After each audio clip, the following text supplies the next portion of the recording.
I thought that would play a bit longer, so I'm a bit early. I'm just actually going through a vampire book, well, encyclopedia actually. Oh, and there's Vlad, so I'll have to take a look at what information she has there. But I was also fascinated by, at the back, oh, let's see, it gets so bright. There we go. A vampire timeline. And I need to double check it because she has the date for when Vlad was assassinated. And then she has Elizabeth Bathory much later. And I think they were actually around the same time period. But anywho, so I was distracted there. This will go, if you saw my BookCube organization, I have this entire section now set up for my reference books. So different books on vampires, mythical beings, all that type of thing. So today I thought I would just go through some of the other cubes that I've mentioned, and I may pull a few of the books out. I have 3 cubes of to be read books. But what have I been doing in the meantime? I have my Horror Mayhem wrap-up video that will be up on Monday, actually. I just need to add a few more things there. And then that will be a wrap for Horror Mayhem this year. And I will likely have several other books in the meantime ready for next year, or Summerween and October. But I definitely have plenty of different books that I can either read for the first time or revisit. So I thought I'd chat a little bit about what I've been doing, how I've been trying to get organized. A little while ago, and I'm finally getting more figured out with StreamYard, yay. And I even figured out my audio issue because, silly me, when I was recording, I wanted the whole screen for the Blavatsky presentation. But of course, because I wasn't on the screen and off to the side, there was no audio recorded. The silly things that should seem obvious, right? So this is my last 2 book hauls, and I've put videos up about them. And I just want to chat a little bit about a few of them. I did. Oh, do I have them here? Yes, I do. So out of that book haul, and I can just make that smaller again. Out of that book haul, I did just start Real Magic the other day by Dr. Wayne Dwyer. I'll give it a whole read first, so I'm only using my little tab sticky notes, and then decide whether I'm going to keep it or not. There's a few things that I've come across that were noteworthy, so I may end up down the road going back through and reading it again, which is when I'll make notes and other things. I also started Star Woman by Lynn Andrews. We're made from the stars, and to the stars we must return. I have a feeling this one is going to be an unhaul book. And I know for me that's rare because I've mentioned there are other ones that I've unhauled and then repurchased. Under my little Zen gnome here, I have The Celestine Prophecy by James Redfield, which is a repurchase. Now under that, I have The Secret of Shambhala, which is the 11th insight. I didn't have that before. I actually borrowed that from my, hey, Kat, how are you? I borrowed the Shambhala book from my library before, but now they don't have it. So lucky me, found it in my thrift store shop. But as far as Lynn Andrews, hey, awesome. Well, thank you so much for joining. I'm just chatting about some of the different thrift store hauls that I've been doing and what I'm reading and my crazy TBR list. But Lynn Andrews, I had tried reading her before. I can't remember which of her other books I had actually read. It's not that I don't like her work, I don't know. There's just something that it doesn't resonate with me. I like some of the concepts, I like some of the things she talks about, but it isn't the same parable style of writing as James Redfield. I mean, I get that even in his stories, in terms of the Mayan transcript and the things that happen in the other books, aren't necessarily how it would unfold in real life, but they just have a better flow than some of the stuff I find with Lynn Andrews' work. So, because I've gotten part way into it, I will finish reading it because I want one more book on that list of finished books. But I probably will unhaul it, which means this will go back in the same pristine condition that I bought it in, meaning there won't be any dog-eared pages or notes in the book. Now, another book that I did have, and I'm trying to see if nope, I don't see it here, but I'm pretty sure The Magic by Rhonda Burns is either in this insane pile of books or it was one of my just last book hauls. Yes, I've been a bad girl and popping to the thrift store quite a bit, but it's only 10 minutes away and it's my big outing on the weekends. But I did get The Magic by Rhonda Byrne, and I started reading that the other day, and I have a feeling that one will be going back when I finish it as well. Again, it's just not work that resonates with me. It isn't that it's bad work. It may make sense for some people. It just, I don't know, doesn't fit for me. Now, the cool thing with The Magic is that she has it laid out in 28 days. And if you've ever wondered why are some of these books and programs only 28 days long, according to some sources, that's how long it takes to change a habit. So they set them up as in 28 days. And in The Magic, that's what she's done. They're easy to do. They don't take a lot of time from the ones I've read so far. She has a really nice layout for it. And I do 100% agree with her that the whole perspective of being grateful for what you have and focusing on gratitude definitely makes a difference in terms of whatever you're going through at the time, whether it's a bit of a rough patch and that's when we really need to remember gratitude when things are going well. Because sometimes it's hard, you get caught up in, well, okay, it's good, and you tickety-boo go along, but you forget the gratitude portion. Now, it's something that I started months ago.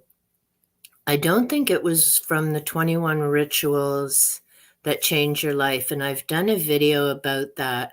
And that, ironically, is by Teresa Chiang, the same person who wrote the Vampire Encyclopedia that I was just glancing at the start of this. So not only are there people who have a variety of reading genres, but there are authors who write about a variety of different things as well. Now, in her case, with the 21 Rituals, I really liked it because you have 7 things to do in the morning, 7 in the afternoon, and 7 in the evening. And they're all relatively quick, easy to incorporate into your everyday life. And that's just to get you focused in the right place, doing that self-care, accepting who you are and where you are right now, and then just moving forward.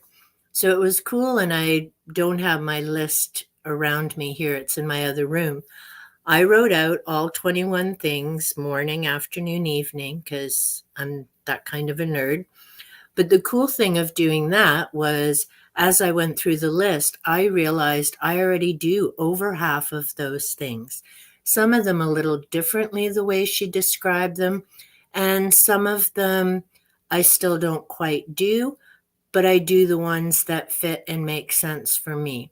And I really enjoyed her book because part of it, as well as, she talks about making things fit for you and find what works for you. So, The 21 Rituals was a great book. The Magic, if you enjoy Rhonda, I think it's Byrne, then The Secret, if you enjoyed her book, The Secret, she had another one. I gifted that to somebody else I know, and The Secret I unhauled years ago. The Magic may be something that you enjoy. What I found interesting finding that copy is apparently the individual who unhauled that wasn't a fan either. And in a way, it kind of made me a bit sad because on the front of the book, it was gifted to them by someone who I guess thought would appreciate it or enjoy doing it. But like I say, the book is in immaculate condition, so I'm not even sure if they cracked the cover.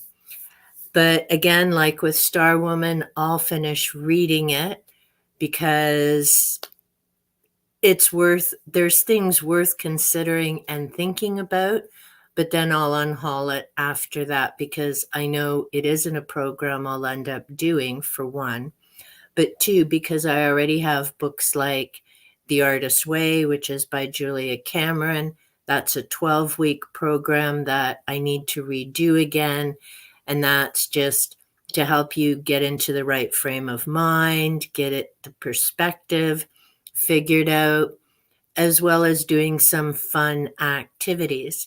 And I've done her program twice before, and it's great. You can do it at home. You have a reading at the beginning of the week. You do the activities for the rest of the week. And it was designed initially by her for people who are having a creative block, whether that's with a writing project, maybe you're an artist, a musician, or you're doing something else and maybe just feeling a little meh. It helps with that as well. I know it does because when I first did that program was when I had my back injury about 11, if not more years ago now. And that was what helped me start coming out of that and getting back into a good frame of mind and a good place moving forward. I did The Artist's Way the same time I was reading Steering by Starlight by Martha Beck. It was another excellent read, and so both of those really made a difference for me.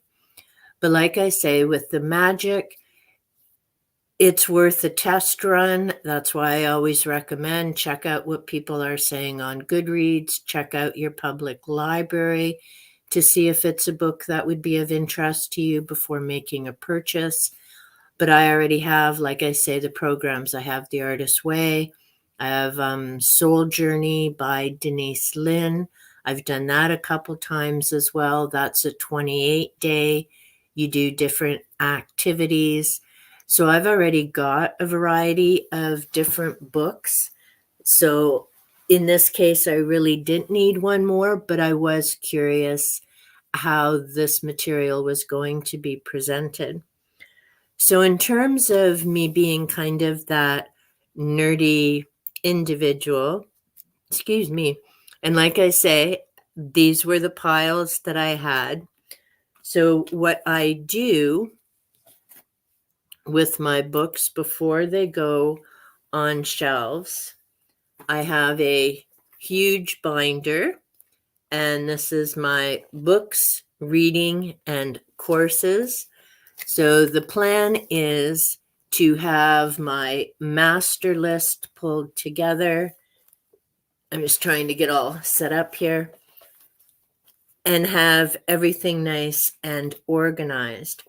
So what I did, and I love Excel, I have one main master list that includes all the books that I own. I still have, I think, a few to add, my two series, the Time Life and the Mystery of, I always get it backwards, Mind, Space, and Time. So I need to add those volumes in, but everything else is in there. I started doing that in January 2022 when I set the goal for myself of reading everything I own. Because I was looking around, I have tons of books, and there are some that have been waiting for a decade or longer. So, for example, like The Earth Chronicles by Zachariah Sitchin, he waited for probably 15 or more years. I read all 6 of them in a year recently. What else? There's a whole ton from the Da Vinci Spiral.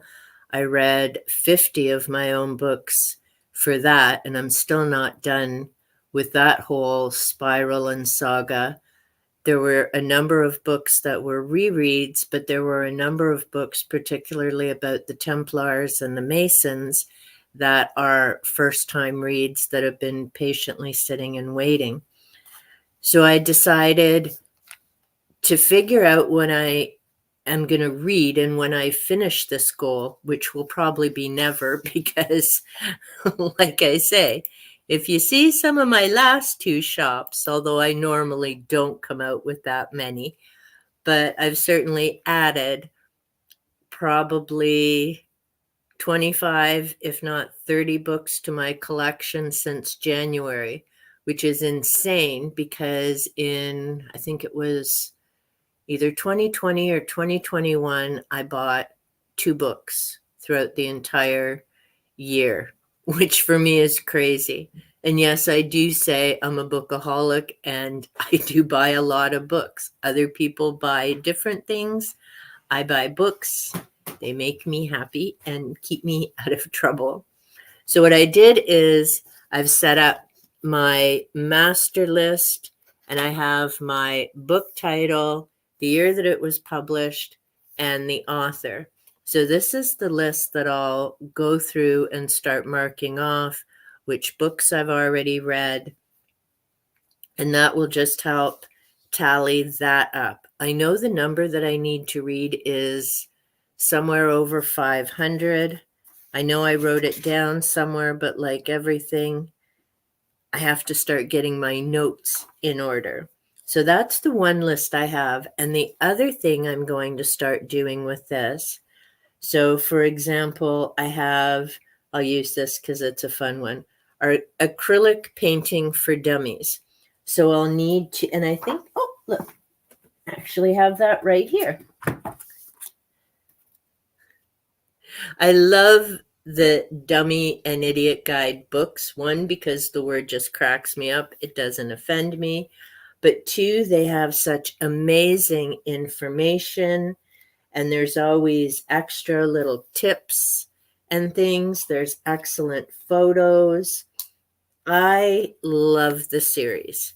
Now there's a new one, because I guess maybe people complained. It's called the Everything, whatever the subject is, which is okay, but not really accurate because it's not possibly everything in a little tiny book. But anyhow, so what I'll do is come up with short forms for the different books, because what I'm also doing is I have an index card for the books, and I still need to finish getting cards for all of them. But what I have is the title of the book and then all the other books that relate to it, because the vast majority of my personal library are nonfiction. And it's only been the last maybe year and a half that I've actually gotten back into reading more fiction again. I'd gotten away from it for a while, and now every once in a while, particularly as I get involved with some of the book reading events on BookTube, I've been getting back more into fiction, and in particular science fiction and the horror genre, because I've always enjoyed those. But this is more for the nonfiction books, as I try and coordinate and pull information together. So, for example, with the Helena Blavatsky episode that I just did for Hoax or Holy Grail, I didn't have the cards done for it yet, but it would have been very handy if I'd had that all put together, and then I could just here's all the Blavatsky books. So I have a huge accordion file of pages of all the names of people as well. And that file is getting thicker and thicker with every book that I read. And the plan is to start writing the books and websites where I find information about them. So then I'm always sure of my sources and where I can go back and check and pull other information. And I don't have it with me here, but the other thing that I'm doing with a lot of this, particularly with, there it shows, my UFO basket. And these baskets have become super handy for different things. But what I'll do with all of these books is start going through and putting dates on a timeline. So I definitely want to know which book I pulled what date from, so that when I have that all pulled together, then if there's uncertain dates or questionable things, then I know which book to go back to and go, oh, wait a minute, this isn't right. Or, hey, that actually made sense and they both coordinated. So that's part of, it's not for me just reading, it's about learning and pulling different information together. Now, the other thing I do, and I've changed it up quite a bit, I still keep track of everything on Goodreads. I find it very handy to have a cool little chart and be able to see, where was I reading a lot, that type of thing. The other cool information through Goodreads is being able to see the year of publication. And this would be a bit different because I printed this off. It was here we go, January the 1st, 2024. So I've added my 50 books since then, because I did finish my reading challenge a few weeks ago. Super happy because that puts me ahead of the game. I had until December to finish that goal. So that's one thing now off the plate, and then I can start focusing on a lot of other things that have been, thankfully, ever so patiently waiting. But what I do now is I write my month and I have all my books, and then I just put a bubble beside them so I know when I need to add that. Hey, Dan, good to see you. All is good. Hope things are well with you as well. I'm just babbling about my nerdy stuff and what I've been doing with keeping track of my reading and all of that type of thing. So yeah, that's how I keep track of my reading. I have my big binder that will eventually be organized.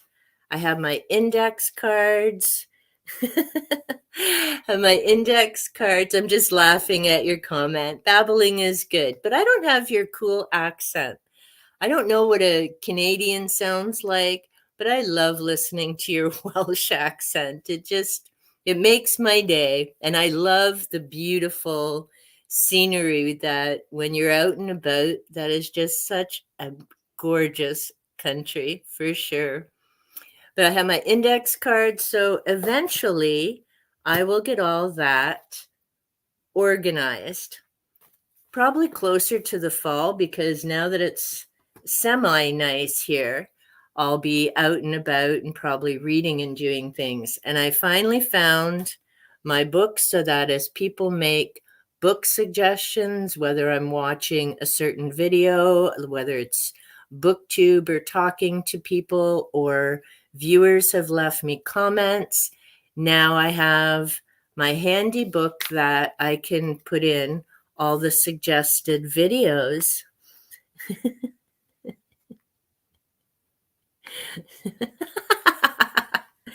Yeah, but it depends on which part of the US, Dan, because there's a lot of difference there between. I watch one person, she's from, I think, South Carolina, and she has like just the most beautiful voice and the way that she pronounces certain words. And even up here in Canada, it depends. Like some of the East Coast, they'll have a much thicker accent versus, say, some of the people from Ontario and other provinces. But yeah, I do. Well, and having said that now, I'm thinking to you, it probably sounds very different when you hear different people from certain parts of Wales. And yet to my ear, it's very hard to distinguish that, although there's some when you get to England, there's some very different, closer to the border, yeah. And a lot between our border definitely sounds a lot the same here as along the border of Canada and along the border. Like if you go to, and I don't have a map in front of me. It's been a while since I've had to learn it. But yeah, if you go to the states that are right up along the border, it's farther and farther as you go down, you get the different accents. And yeah, to you, like I say, you would definitely notice the difference. A friend of my stepmother's was, I think, is it called Cockney? And she had like, she'd been in Canada for decades, but you would swear she just came over not that long ago. I mean, I could understand her, but she definitely, hey, Timothy, good to see you. But I could definitely, you could hear the twang in there. Sound like the Amish by a cowboy in Wyoming. Wow. That's funny. Now, and then with that, I guess my question would be, what does the Amish sound like? I mean, I've talked to Amish people. We have several different communities here in southwestern Ontario. But again, even with that, it depends on which country they've come from, or even sometimes how long they've been here. Ooh, IKEA. Now, and that's I can say I've only been to IKEA once. And it was insane, crazy, huge. A friend of mine had taken me a few years ago, and I've actually got a couple of items from them. They went together fairly easy. I'm happy to say I got a chair and a small set of files. But yeah, IKEA is just, that's like uber huge shopping, dedicated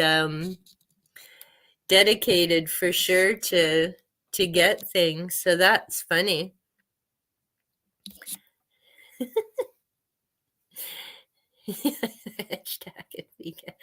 There you go. I couldn't even tell you.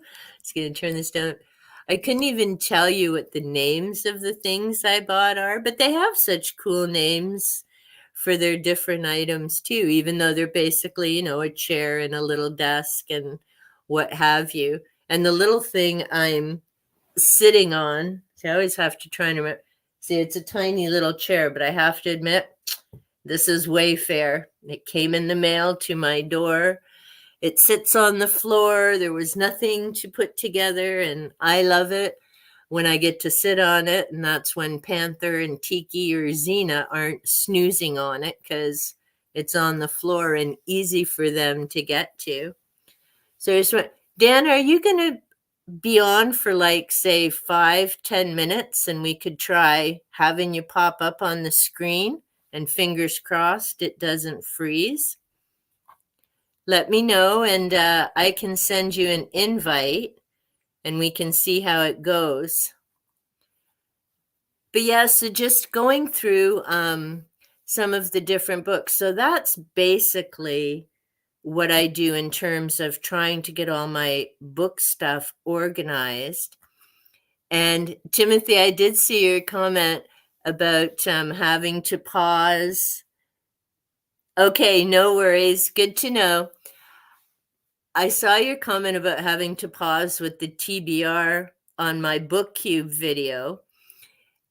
So I'm sorry about that.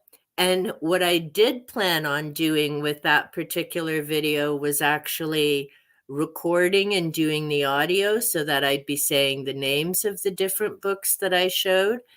And then I decided, nah, it's kind of flowing, and I put it up without all the names, and I didn't actually include the titles of all the books that I mentioned. So sorry about that, but thank you for doing the pause and that. I don't know if I'll go through the cubes today or not. Maybe I'll actually do that one cube at a time.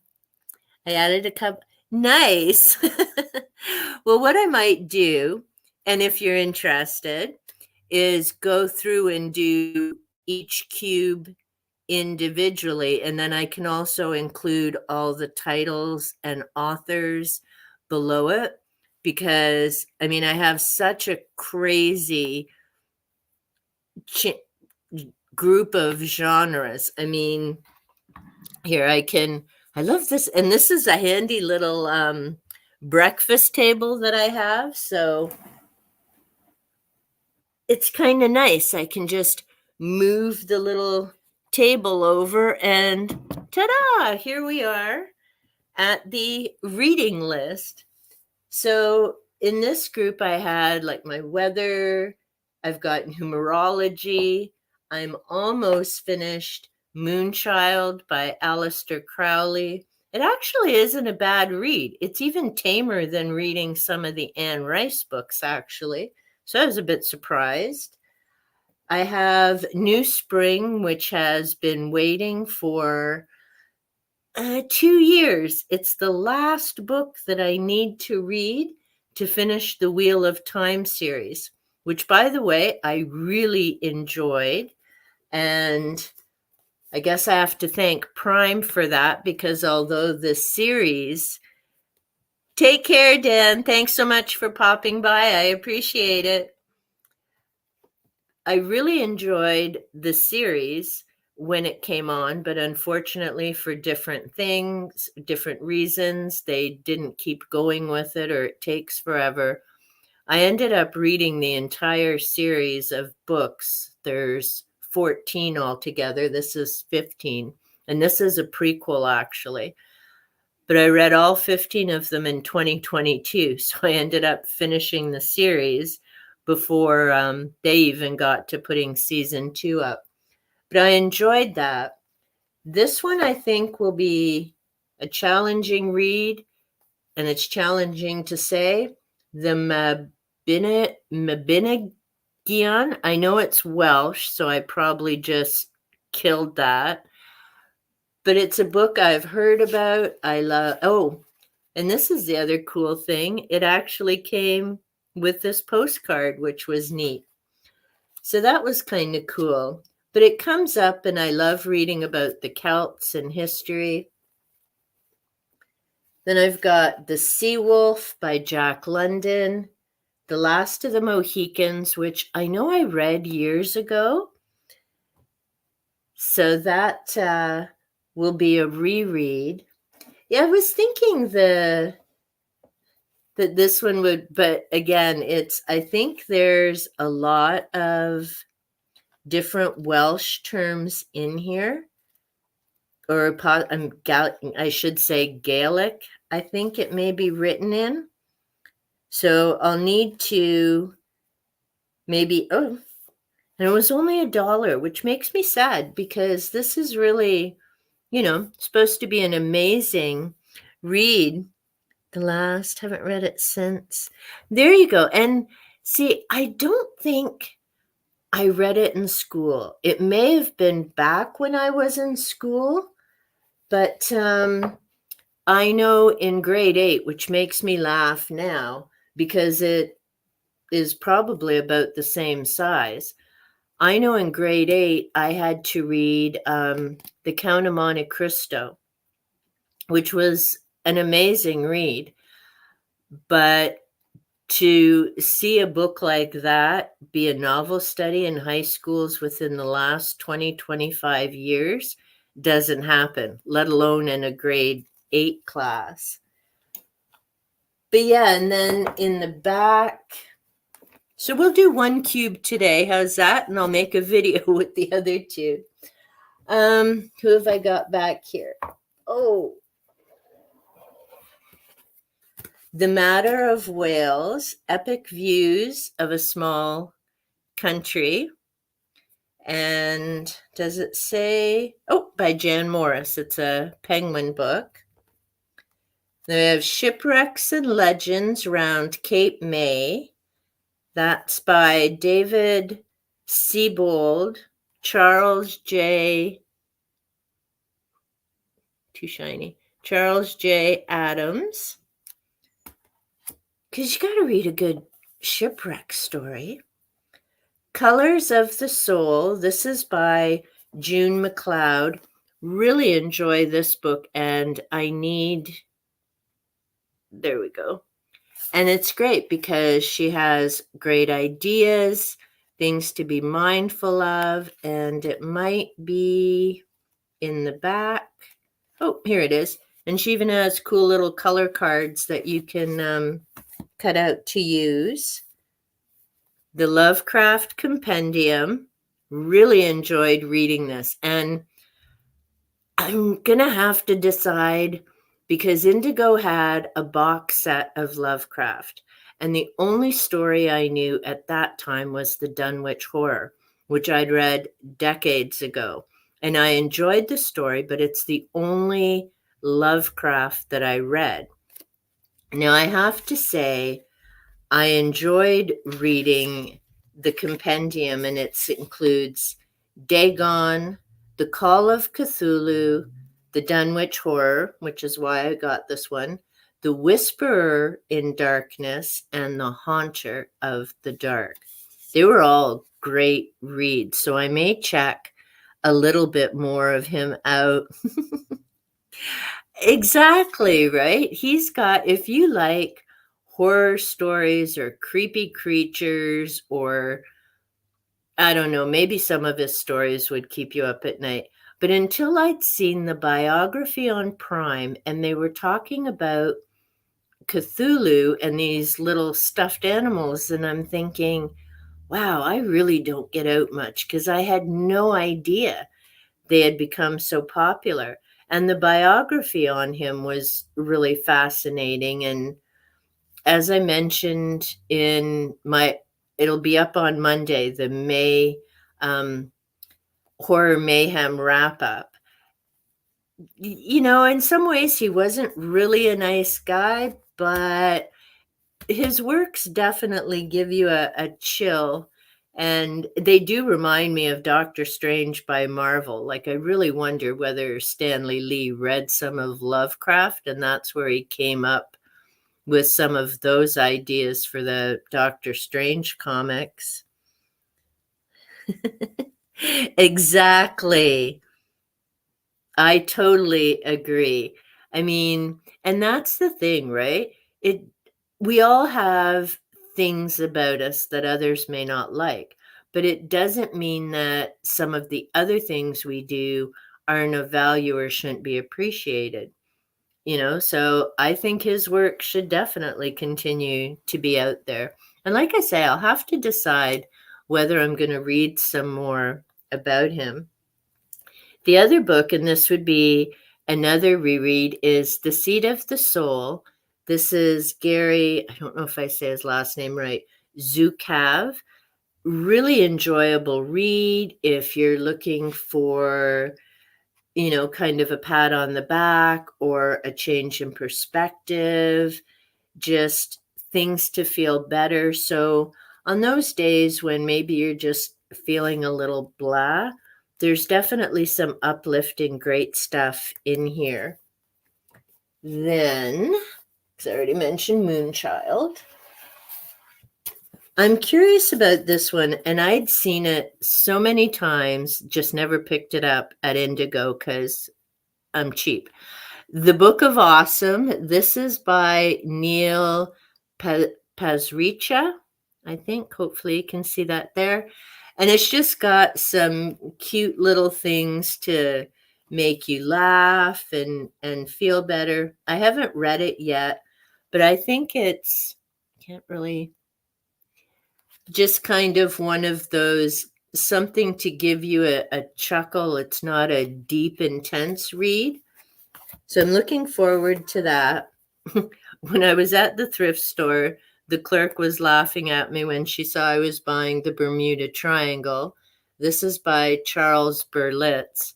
And it's funny, his name just came up in another book I was reading. And this is the other reason I need to start getting myself organized. This week, I think I started 3 or 4 different books. I haven't finished any of them, but I just read little snippets here and there. So I read this years ago and I really enjoyed it. And the clerk was laughing because she's like, when was the last time you heard anyone mention the Bermuda Triangle? And it's true now lately UFOs have been more talked about and discussed, but it's really been a long time. Oops, sorry, but the light, there we go. It's really been a long time since anyone's mentioned anything about the triangle.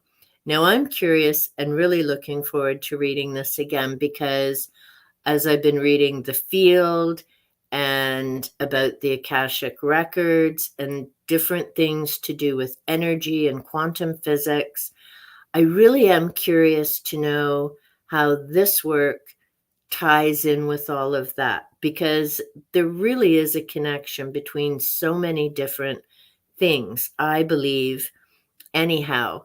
So I'm looking forward to reading this again. And it's funny, this may be one of those I bought it again books because I was big into Loch Ness Monster, Sasquatch, Bermuda Triangle, the big, Great Pyramid, and all of that. So I'm looking forward to revisiting that one. I've heard about this one. It just wasn't something I'd picked up before. This is Eat, Pray, Love. My library had it, but I found it at my local thrift store, so I decided I'd give it a try. There we go. This is Elizabeth Gilbert. So I'll give that a read through and see whether she ends up joining some of the others. Now, this Idiot's Guide to Global Warming is an older one, but I still think it may have.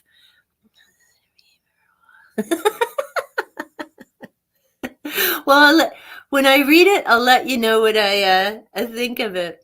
This global warming one is old, but I'm curious to see what they're saying in there because there's so much different information. This is 2008, so it's obviously a bit outdated. And I'll be honest, I think some of the things with the earth are just naturally the earth, partly because I read a lot about ancient civilizations and archaeology and other things. And they all talk about the different changes in the climate and how all of that it's cyclical. So it isn't just what humans are doing that are causing things. I mean, it's probably speeding some of it up a bit, but they know that the North and South Pole have flipped in the past. Charles Hapgood, Path of the Pole, is another book that I still need to reread. He talks about all of that, and they know about plate tectonics and all of that stuff and how one big plate is going under different ones. So things like the San Andreas Fault. And there's so much to the topic, and it's just handy to learn different things. This one is on basic weather, so I'm always curious about hurricanes and all of that type of thing. I've got them over there. My other Earth books, because I read one, I think it was last year, called Raging Planet. And it was fascinating to learn about volcanoes and the hurricanes and earthquakes. And there's just so much going on. The last four that I have in here, and I've been itching to get back to this one. This is by Lawrence Gardner, and this is Bloodline of the Holy Grail, the Hidden Lineage of Jesus Revealed. I really enjoyed reading this. I've read two of his other books. I like his writing style. And again, this is one of those that connects back into that whole Da Vinci spiral dealio, as does this one. This is Turning the Templar Key. This is by Robert Lomas. And it's fascinating to learn about the Masons, how they connect in with the Templars. Robert Lomas is actually a Mason. And at first I thought, well, what are the odds that they're actually putting out accurate information? I mean, so much of this stuff is kept within their own society, and for a good reason.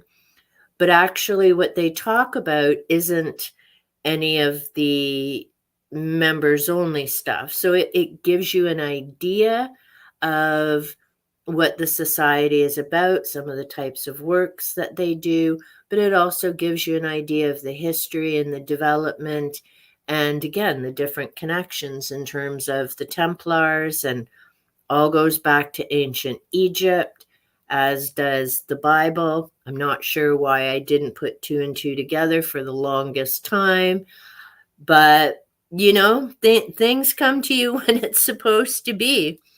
That book, the one I'm not sure of that, actually. I don't know. Dan Brown actually, and I'll have to take a look at the Da Vinci Code, because in the front of it, front or back, he lists a couple of sources for the story of the Da Vinci Code. So it may have been Robert Loma. Yeah, see, now you have me. There's another piece that I need to track down, because he must have referred to something, because he talked about the Templars and Masons within the book. And then the last two that I have in this cube, so maybe I'll leave the other two for the next upcoming live streams. This one is Philosophy, and it's edited by Laura Delampio. We go. So it's just a quick some information about different things. And I find that fascinating. I took a philosophy course in university, and I really enjoyed it. It was interesting, right? It makes you think. I've had Nietzsche waiting for 2 years. I was so thrilled. I got this huge thing for $8, and it's 3 of his works. Thus spake Zarathustra, Esh Homo, and Beyond Good and Evil. So that isn't going to be a light read. That's okay, Timothy. Take care. Hey, look, we got to the end of the cube, so good timing. Have a good one. So yeah, I need to finish that, but that isn't going to be one of the light reads for sure. And the plan worked perfectly. I got through one of my TBR cubes. And so it was great to have Timothy join in because now I know for my next 2 lives, I can do a cube per live stream. So I'm just going to chat as I pop these all back in. So I have a bit of reading ahead of me, some light reads, some have to take your time and think about them reads. And I'm just getting these back. So yeah, I'm really looking forward to getting into some of the different books. And the funny thing is, these aren't even the books that I have. Oh, I didn't say numerology, the divine triangle. Sorry, Timothy. Don't know if you'll see this on the replay. This was another rebuy. It's by Faith Giovanni and Dusty Bunker. So it goes through numerology. Oh, we got Edgar Casey. We've got the Bible. Have a lot of information here. So I really need, your personal numbers. That's going to take a little bit of time to think about. So that has to do with my TBR cube. Then the other things, just have to make sure my little table's steady here.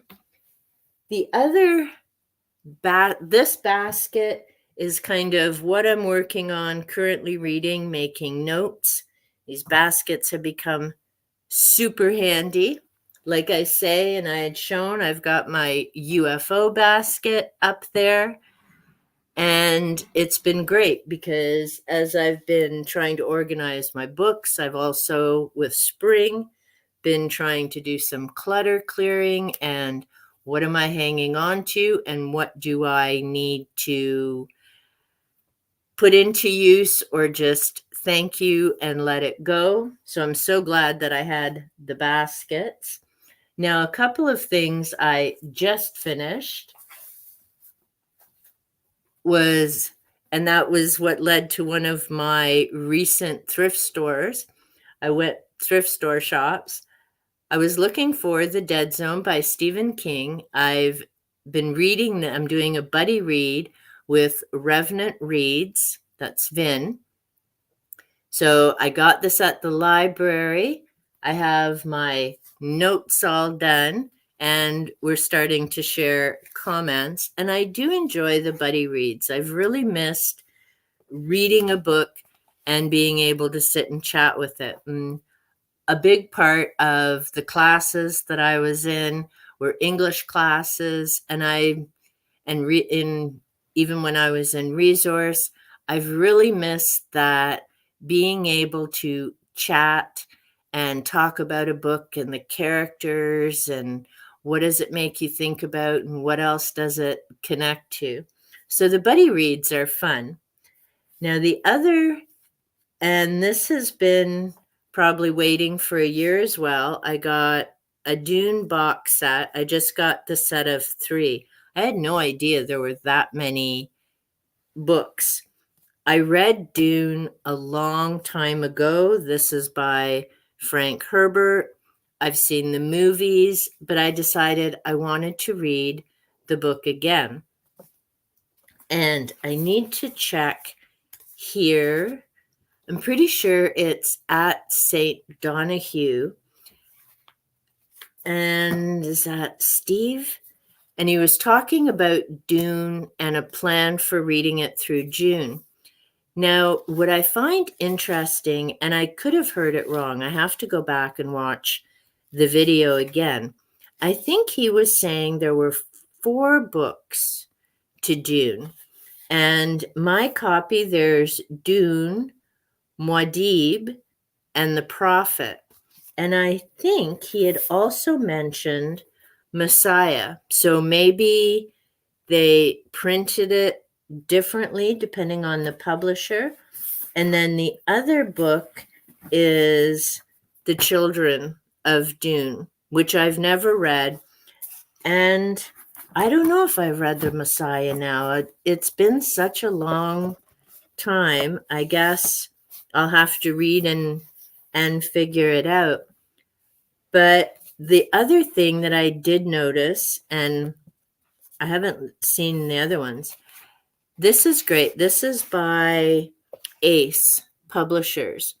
But if you can see there, there's a nice gap between the pages. So you don't have, and I'm a book in hand reader, but so you don't have a hard time figuring out the text. That is the one thing about the Wheel of Time. And I haven't, yeah. See, these really don't have, you see, much space there. So for people who have challenges with reading, that's brutal to figure out one page to the other. That's by Tor Fantasy. Now, some of the books in the collection of Wheel of Time were great. They were spaced beautifully, but unfortunately some, and maybe that's why I've held off reading this one, some are just way too close and even spreading the spine. I mean, I don't have problems reading, but this would be insane frustrating for people who do. So for those individuals, I would say if you're interested in the Wheel of Time, ebook or audiobook, or because they came in a box set and they were sealed, find a copy that you can look at first to see what that spacing is like, because that is something very important that that could really turn someone off reading it, even though they enjoy the material. So I've talked about the Dune is coming up this month. I have that planned out. I've finished The Dead Zone. The other thing that I have to read, because I finished most of my UFO ones, even though, you know, I was cheating and there wasn't a thing there, but I wanted to read it. The other bucket that I have, and they're all different. I love it, but they're all handy. And eventually the UFO books will go on a shelf, but for right now, until I finish a certain project I'm working on, they fit beautifully in that basket. And I even have some shelves downstairs that I might start putting some books into. But when June starts, we're into Book Trek. And to learn about that, you could go to Revenant Reads. Again, that's Vin.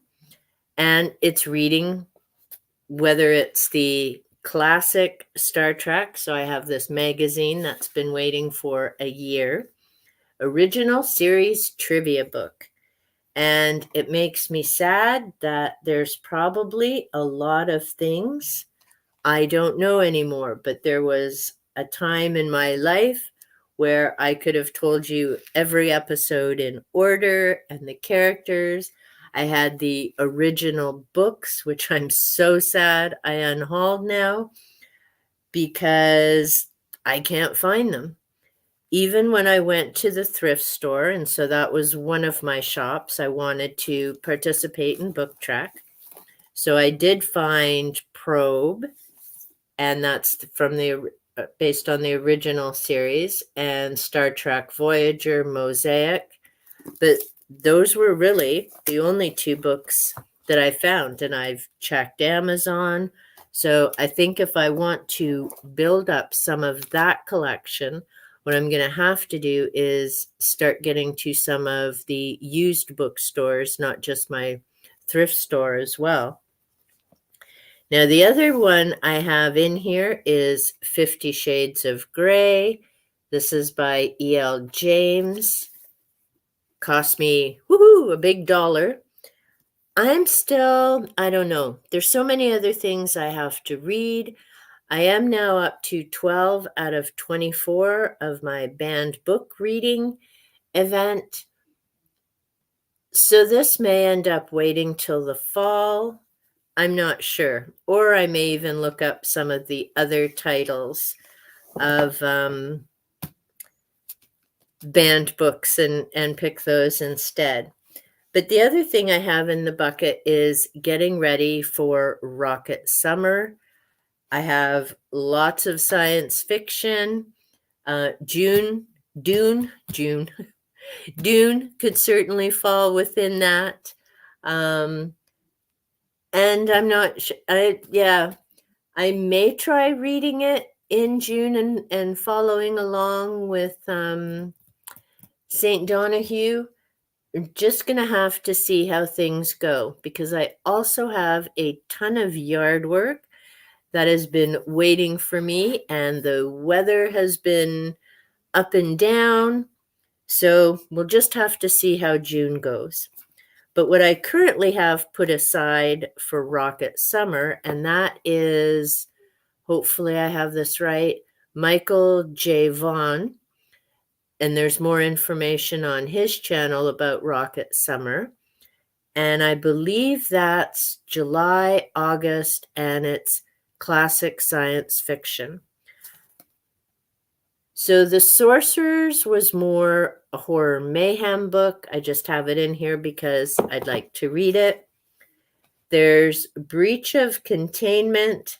This is by Elizabeth Bonesteel. I'll have to check the date on that and see if it fits.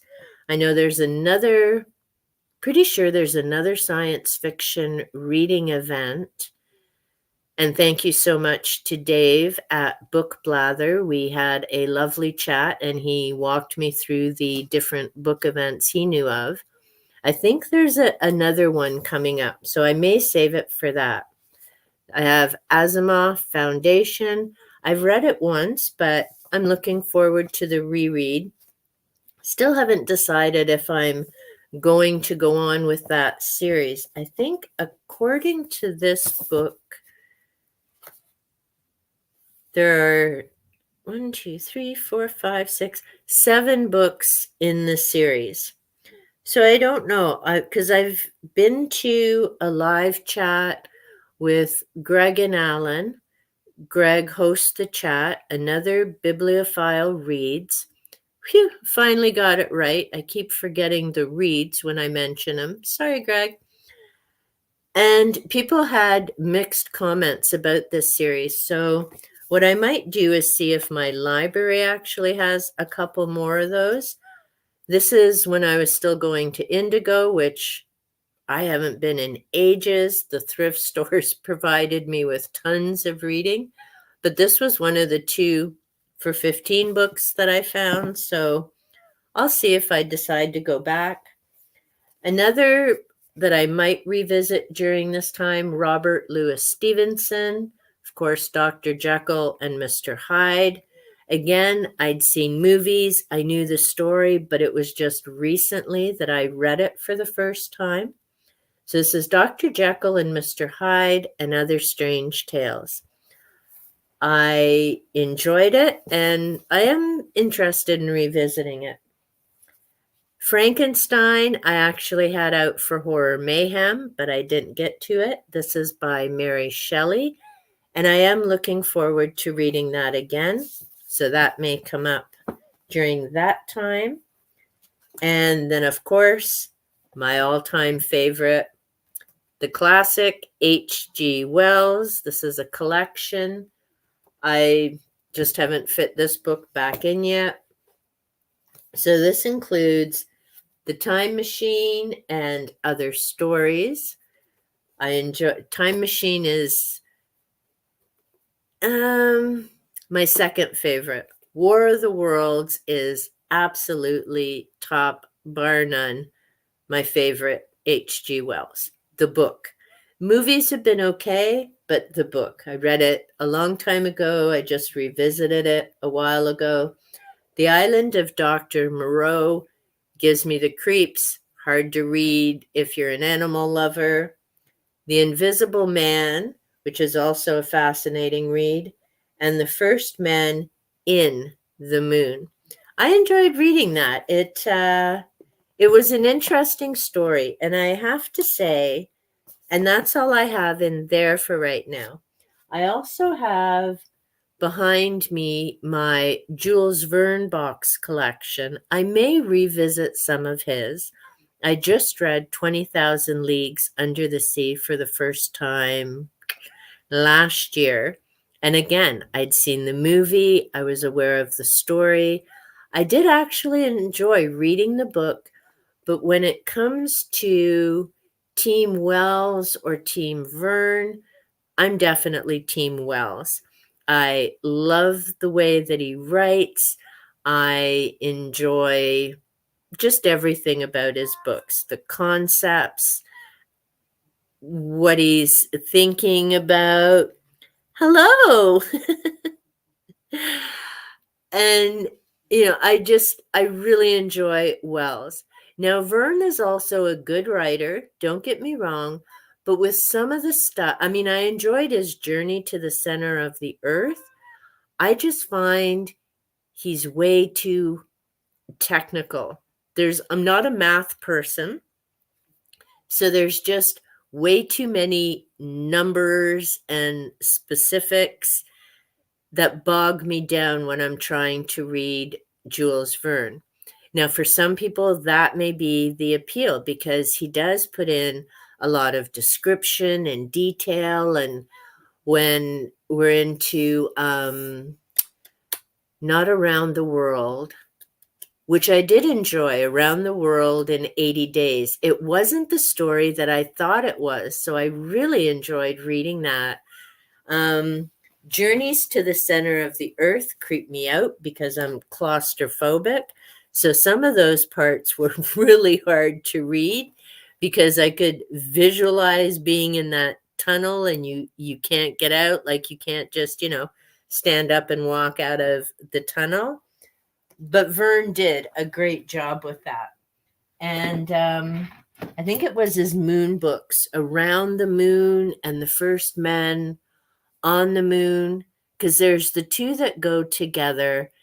And there was just way too much detail and specifics for me. So, yeah, I'm definitely Team Wells. If anyone's watching this on the rewatch, or if you're watching me now, let me know. Are you Team Wells or are you Team Verne?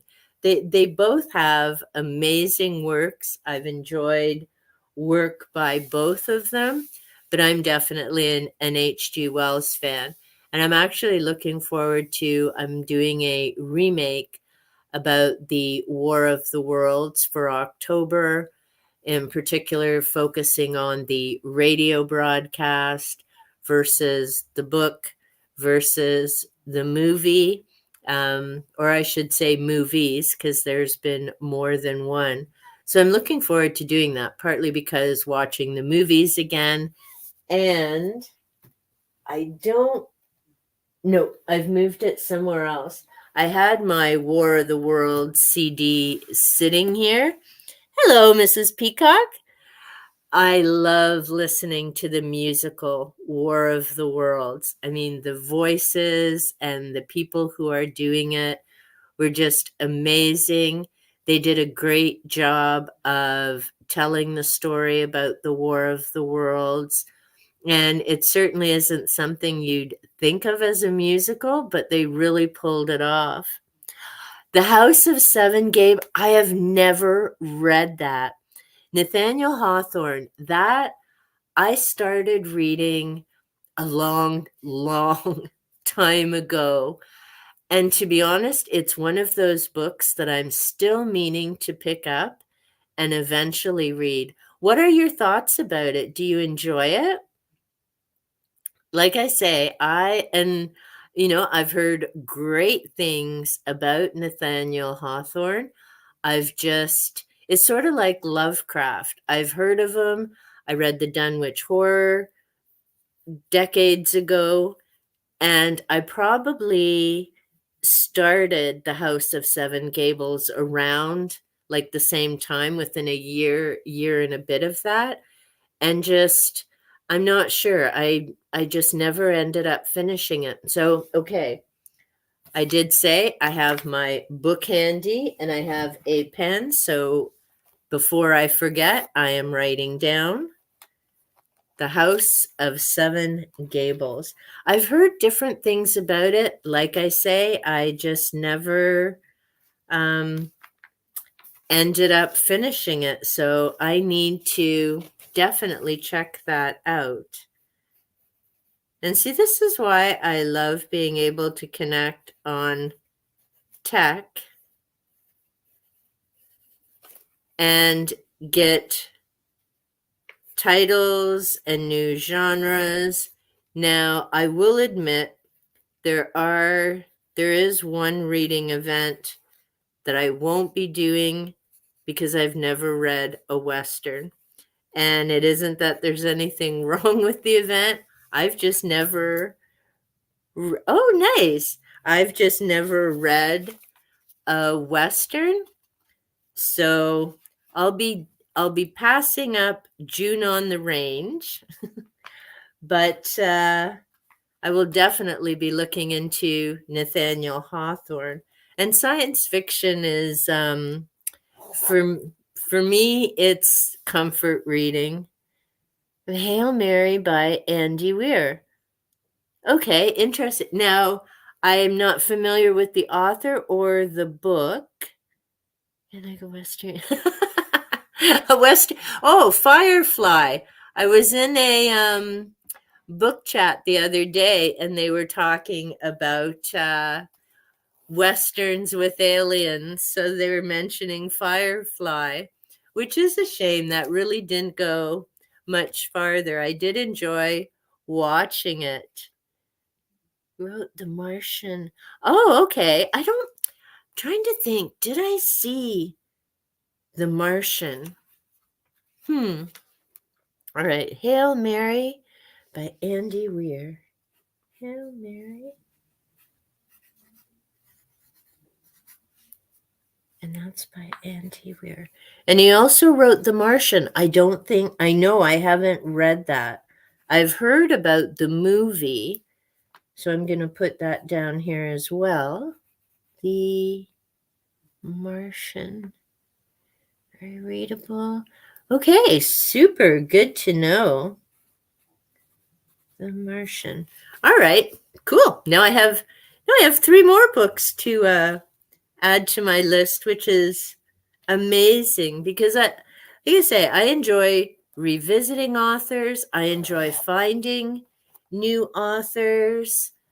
And yeah, I haven't seen the movie. And now I wonder, are there 2 versions of The Martian? Because I know there's a new one. I think Sebastian Stan, Winter Soldier, is in The Martian as well. Firefly was great, for sure. And see now, okay, here we go. There we go. A new thing that I'm doing on my live stream. Okay, still need to watch the movie. Firefly is my favorite show of all time. I enjoyed it. I really am surprised that they didn't go farther with it. I mean, what do they call them? Not I know it starts with an R. The ones that went cuckoo cuckoo. And I figured out early on that it was people messing around with stuff that they shouldn't have been messing with. But I really think they could have gone farther with that movie than they did, with that series than they did. I mean, there was the main character, Nathan Fillion, and there were all the other characters. I did watch the Serenity movie. I'm trying to think if we have it. And yeah, and I mean, there were still I think they brought that out because people wanted a few more answers. And I mean, as far as the girl and her brother as well, there were so many different things that they could have done with that story for sure. But it was an interesting connection because there is almost that Wild West cowboy feel to it, but they're out in space. So you don't necessarily have a lot of different aliens and things like Star Wars, but you had all the people and the different connections. Exactly, with the westerns. I mean, it's funny because I grew up watching Gunsmoke and Big Valley, which gives you an idea of the time frame, and Star Trek. That was my get home from school, and Star Trek was on, Spock and Mr. Kirk for sure, or Mr. Kirk, Captain Kirk. But I honestly cannot think of a Western book that I've ever read. I did, a little stint with some of the Harlequin romance, didn't stay with that very long. There are some different historical fiction that I enjoy. I'm actually working right now on an episode about the Terror by Dan Simmons and the Prime 10 episode series they did in 2018. It was great because I read the book the same time that I watched the 10 episodes on Prime. So I kind of tried to pace it out in conjunction. Love the book. Oh, Lonesome Dove. I've never watched that. Watches the grandma. Oh, that's cute. Yeah, I mean, I remember Gunsmoke. I couldn't tell you the characters, and same with oh, Big Valley. I know what stands out. Lee Majors was on that. The $6 billion man. So there's definitely a blast from the past. Lonesome Dove, yeah, I haven't seen Lonesome Dove. I've heard of it, but it wasn't something that I'd watched. Ah, Perry Mason. Actually, I've heard of Perry Mason, but I watched Matlock. And so going backwards, and now Andy Griffith. So I used to watch the Andy Griffith show when he was the sheriff. And of course, he had Don Knotts and Don Rickles as a sidekick. And that little guy, Ron Howard, who's become the huge director and quite famous. So it's funny, remember seeing him as the little kid with his fishing pole. And then, yeah, Andy Griffith going on to be Matlock. They were great shows. And Murder, She Wrote, there's another one. Angela Lansbury. Love that as well. And see, that's the difference that I find is when we watch those shows, they started, remember that big September kickoff, all the new cartoons for Saturdays and all the new shows were starting in September, the new episodes. And then they ran right until June. Like every week was a new episode. And then they were done in June. I grew up in the country. So for me, it worked out perfect because July and August, I was outside and out and about anyways, either working on the farm, or as I got older, my friends and I were at the beach when we had a day off. Yeah, I agree. I definitely miss that as well. Personally, I don't find 8 episodes worth investing into characters or a show.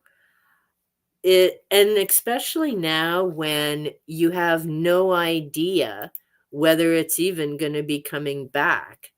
I mean, like I was saying earlier in the stream with The Wheel of Time, there were 8 episodes. Then I think it was 2 years before they even released season 2.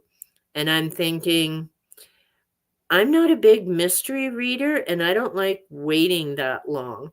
The one thing I do like is being able to buy the seasons on DVD or video, what have you now, because then you can just watch the whole thing, over weeks or whatever at a time instead of spacing it out. But yeah, I'm not a big streamer.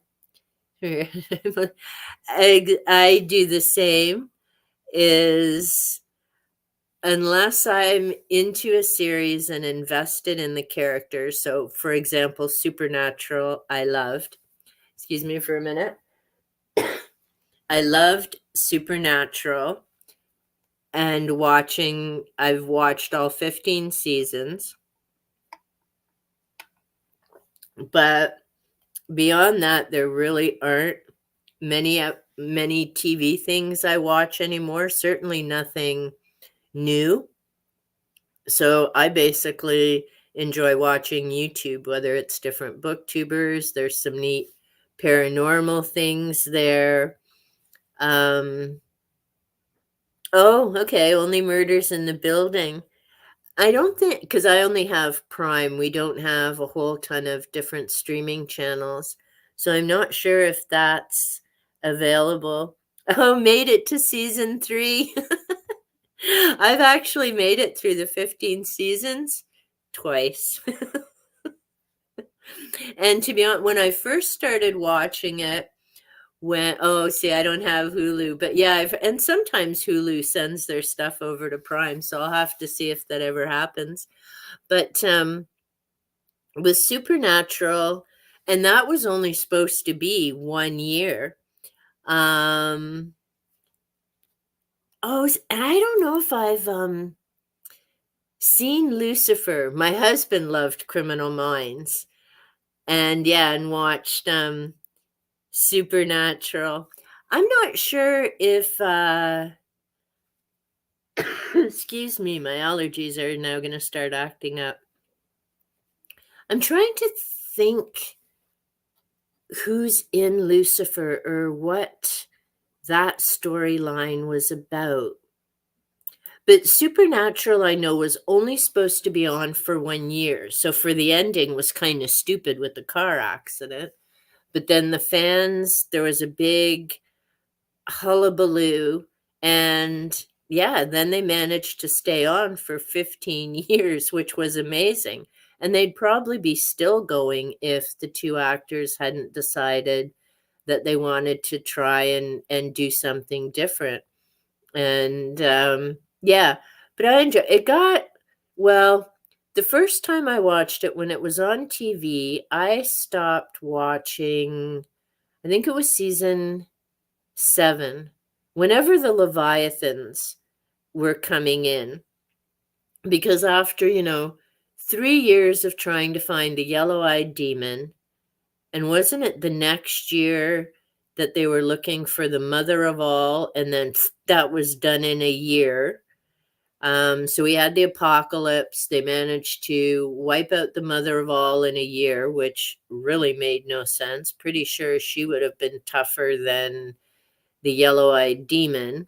And then we got into the Leviathans, and then it started like getting really, really weird between their different concepts of heaven and all of that, and then of course Cassiel and the whole thing. So yeah, it became really complex.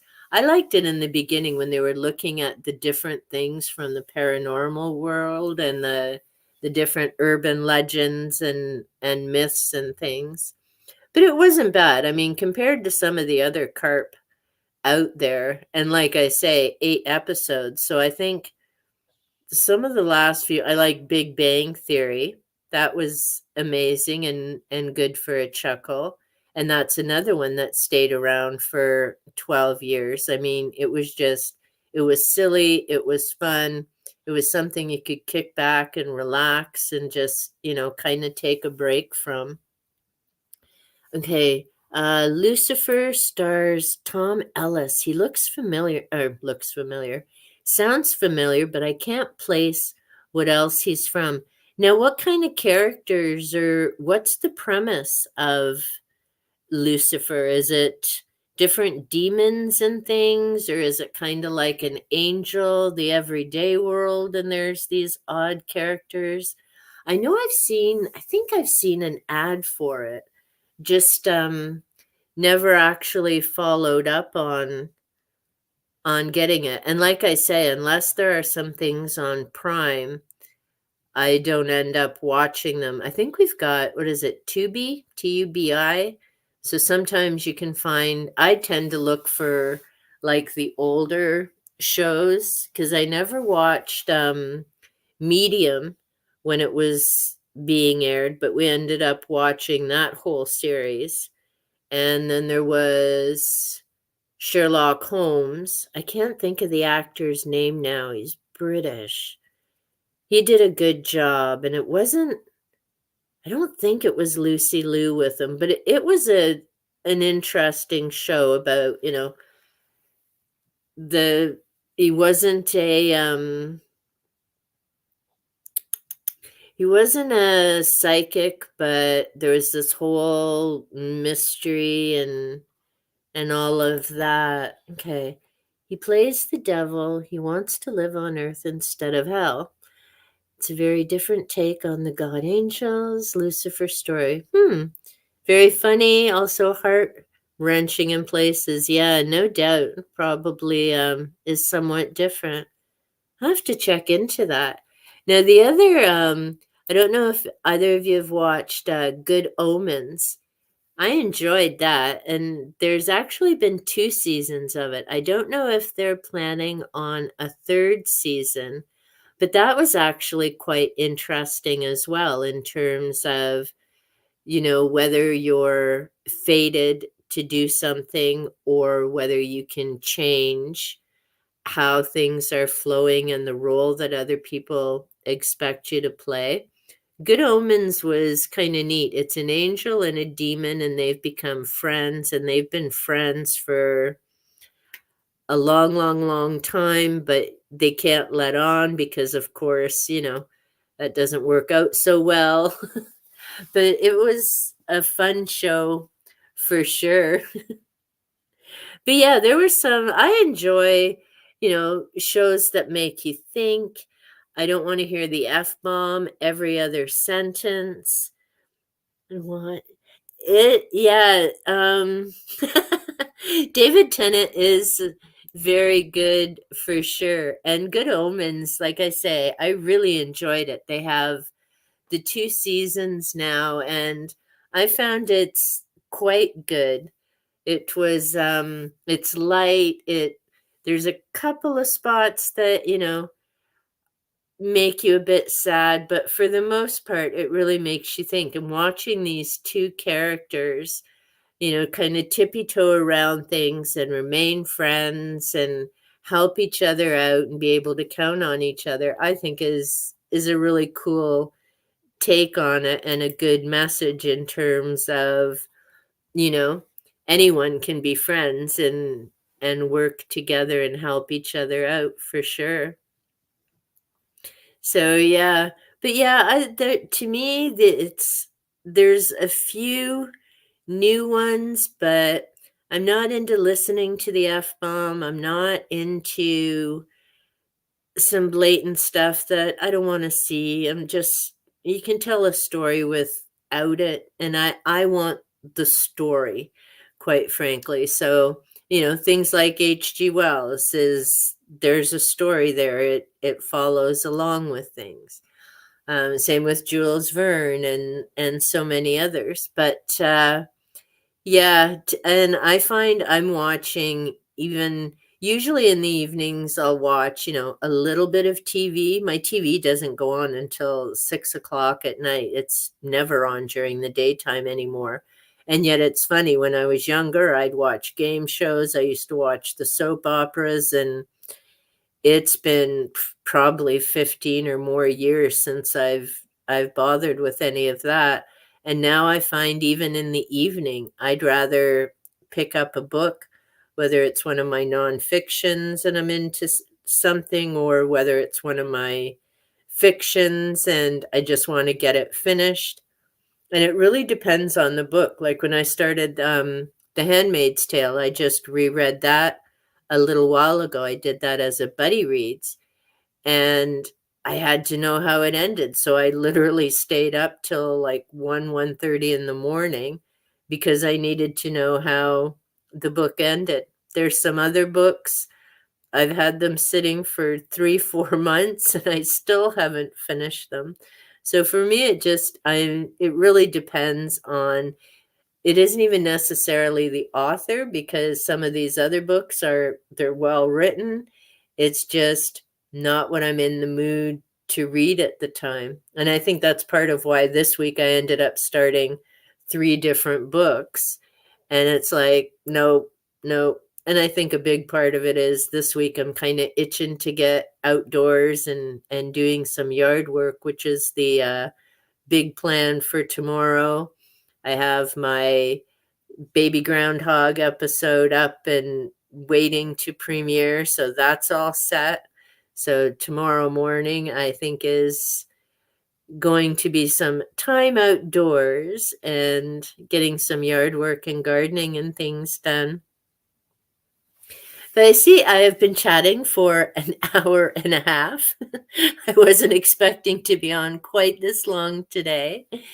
And I'm very glad that we've had a variety of different people join in. I think maybe this Thursday time slot is going to work. So maybe I'll stick with this time slot for the next few weeks as people have been able to join in and chat, which I very much appreciate, along with the suggested readings. So I need to get those found and give them a test run. Hopefully I've provided you with some reading ideas or authors to check out as well.